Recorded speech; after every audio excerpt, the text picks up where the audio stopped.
आज हम अंतर्राष्ट्रीय राजनीति के एक ऐसे सबसे बड़े और गंभीर मोड़ पर चर्चा करने जा रहे हैं जिसने मिडिल ईस्ट में शांति स्थापित करने की अमेरिकी कोशिशों को एक बहुत बड़ा झटका दिया है।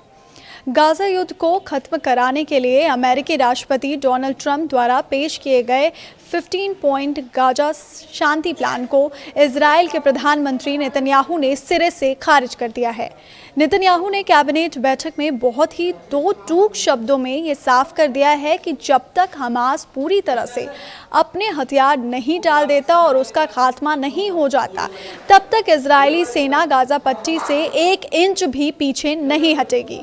इस कड़े और बेबाक रुख ने एक बार फिर ये साबित कर दिया है कि अमेरिका और इजराइल के बीच कूटनीतिक मोर्चे पर गहरी असहमति उभर कर सामने आ रही है। तो आइए इस बेहद दिलचस्प और भू राजनीतिक रूप से अहम खबर के हर एक पहलू को समझते हैं। इस पूरी कूटनीतिक तनातनी की शुरुआत तब हुई जब रविवार को इजरायली कैबिनेट की बैठक में प्रधानमंत्री नेतन्याहू ने अमेरिका के 15 पॉइंट डॉक्यूमेंट को मानने से आधिकारिक रूप से इनकार कर दिया।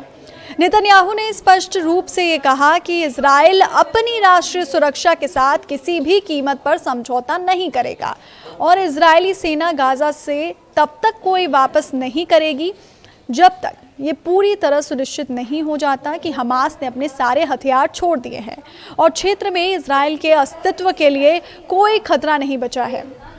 उन्होंने ये भी ऐलान किया कि इजराइल अपने सैनिकों और अपने नागरिकों की सुरक्षा के लिए किसी भी खतरे को रोकने के लिए अपनी सैन्य कार्रवाई और हवाई हमले पूरी ताकत से जारी रखेगा। इस बयान ने अंतर्राष्ट्रीय मंच पर यह साफ कर दिया है कि अमेरिकी प्रशासन और इजरायली सरकार के युद्ध समाप्ति को देखने के नज़रिए में ज़मीन आसमान का फर्क है, जिससे आने वाले दिनों में कूटनीतिक तनाव और ज़्यादा बढ़ सकता है। इस पूरे विवाद के केंद्र में अमेरिकी राष्ट्रपति डोनाल्ड ट्रंप का वो दावा है जो उन्होंने पिछले महीने किया था।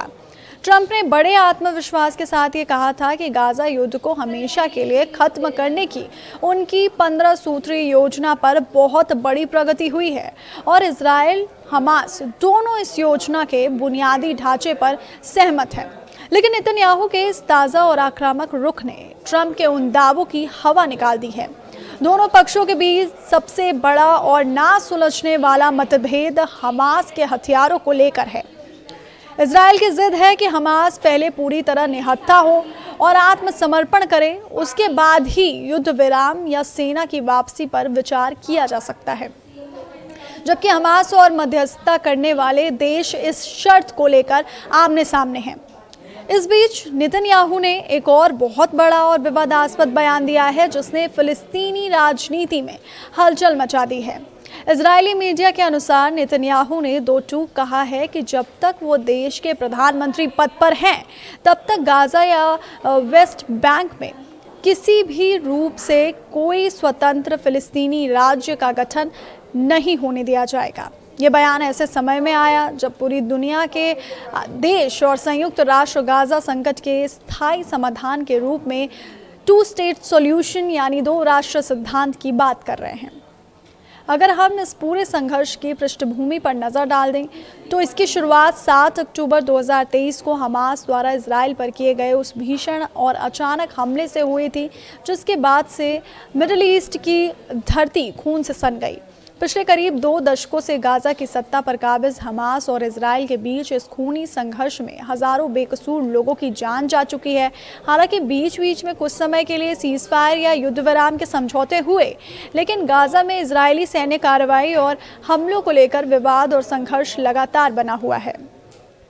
अब प्रधानमंत्री नेतन्याहू के इस ताज़ा बयानों ने गाजा में आगे की किसी भी शांति प्रक्रिया और राजनीतिक समझौते की संभावनाओं को लगभग नामुमकिन सा बना दिया है। अमेरिका और इजराइल के बीच भले ही अंदरखाने बातचीत जारी हो और नेतन्याहू ने यह भी कहा हो कि इजराइल अपनी आपत्तियों को लेकर अमेरिका के साथ संपर्क में है और कुछ अमेरिकी बातें उन्हें मंजूर हैं, लेकिन मुख्य मुद्दों पर दोनों देशों की राहें पूरी तरह से जुदा नजर आ रही हैं। इस सबके अलावा नेतन्याहू के इस कड़े रुख के पीछे एक बड़ा कारण उनकी घरेलू राजनीति और उनके ऊपर बढ़ता हुआ राजनीतिक दबाव भी है। इजराइल की राजनीति में उनके दक्षिणपंथी और कट्टरपंथी सहयोगी उन पर लगातार दबाव बना रहे हैं कि वो गाजा प्लान को लेकर किसी भी तरह का नरम रुख ना अपनाएं। इसके साथ ही हालिया जनमत सर्वेक्षण यानी पोल्स में नेतन्याहू की पार्टी और उनकी राजनीतिक स्थिति को लेकर कड़ी टक्कर देखने को मिल रही है, जिससे उनके राजनीतिक भविष्य पर भी सवालिया निशान खड़े हैं। ऐसे में गाजा युद्ध और सुरक्षा को लेकर उनका हर एक फैसला उनकी सरकार के वजूद और उनकी खुद की राजनीतिक पारी के लिए बेहद अहम साबित होने वाला है।